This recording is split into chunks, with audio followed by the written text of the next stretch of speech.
কম সময়ে কম খরচে আপনিও আমার মতন বাড়িতে বানিয়ে নিন ঝিঙের ভর্তার রেসিপিটা।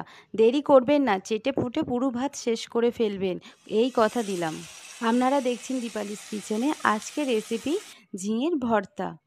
তো চলো, প্রথমেই আমি ঝিঙেটা নিলাম। এখানে তিনটে ঝিঙে নিয়েছি। নেওয়ার পরে এখানে আমার কাছে মিক্সচারটা আমার একটু খারাপ হয়ে মানে মিক্সচারটা এখন চলছে না বলে আমি এটার সাহায্যে আমি ঝিঙেটাকে এইভাবে বেটে নেব। আপনারা চাইলেন ঝিঙেটাকে একটু পিস পিস করে কেটে নিয়ে মিক্সচারে দিয়ে দিতে পারেন। এই মুহূর্তে আমার মিক্সচারটা বাড়িতে চলছিল না বলে আমি এইটার সাহায্যেই আমি ঝিঙেটাকে এইভাবে বেটে নিলাম। তারপরে এতে আমি পেঁয়াজটাকে আমি এইভাবে ছলে নেব কিছুক্ষণ ধরে। পেঁয়াজটাকে আমার ছলা হয়ে যাওয়ার পরে আমি এখানে 3 থেকে 4টে রসুন নিয়েছি। 3 থেকে 4টে রসুনটা আমি এইটার মধ্যেই আমি রসুনটা আর পেঁয়াজটা এইভাবে বেটে নেব।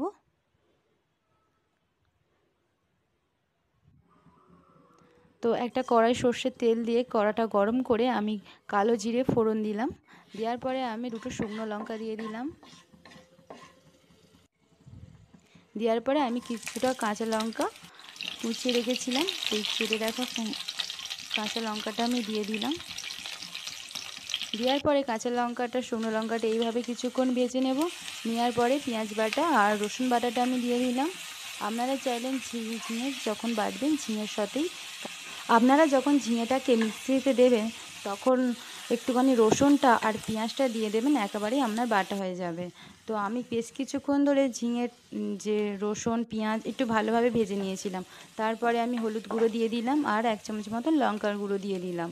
আপনি আপনার ঝালটা একটু দেখে নেবেন, কেননা আমি এর আগে কিন্তু এখানে 2টো শুকনো লঙ্কা ব্যবহার করেছি। তারপরে ঝিঙে বাটাটা দিলাম।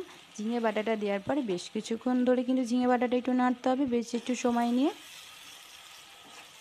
কেননা ঝিঙে যতক্ষণ না জলটা পুরোপুরি শুকনো হয়ে যাচ্ছে ততক্ষণ আমাকে এইভাবেই নেড়ে যেতে হবে।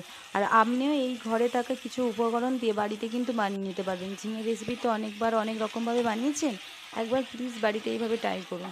খুবই ভালো খেতে হয়েছে এই ঝিঙের ভর্তাটা।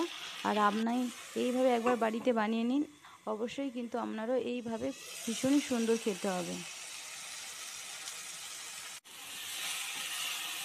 বেশ কিছুক্ষণ আমি আবার চাপা দিয়ে দিলাম। চাপাটা খোলার পরে আমি আবারও কিছুক্ষণ ধরে এইভাবে নেড়ে নেব।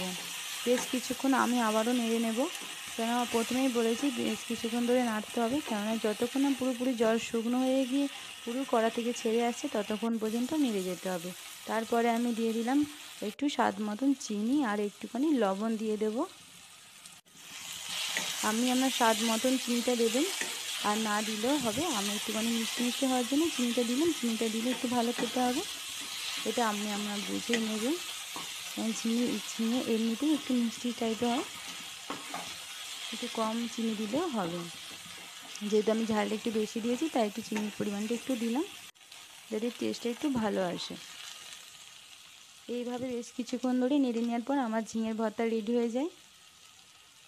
আপনি কিন্তু অবশ্যই কিন্তু বাড়িতে একবার এভাবে ট্রাই করবেন। আমি কথা দিলাম যে একদমই হাত পুরো চেটে পুটে পুরো খেয়ে ফেলবেন না, বুঝতেই পারবেন না যেটা ঝিঙে ঝিঙে বাটা। মানে বাড়িতে যখন আপনি রান্না করবেন, যখন কাউকে খাওয়াবেন, সে বুঝতেই পারবে না যে এটা ঝিঙে খাচ্ছে। সত্যি বলছি, এতটাই সুন্দর টেস্টি খেতে হয়েছে। আর এতক্ষণ ভিডিওটা দেখার জন্য অবশ্যই কিন্তু ধন্যবাদ। আর এই ধরনের নানান রকম ভিডিও পাওয়ার জন্য অবশ্যই কিন্তু আমার চ্যানেলটাকে সাবস্ক্রাইব করতে হবে। আর ভিডিওটা ভালো লাগলে অবশ্যই কিন্তু একটা লাইক করবেন, সাবস্ক্রাইব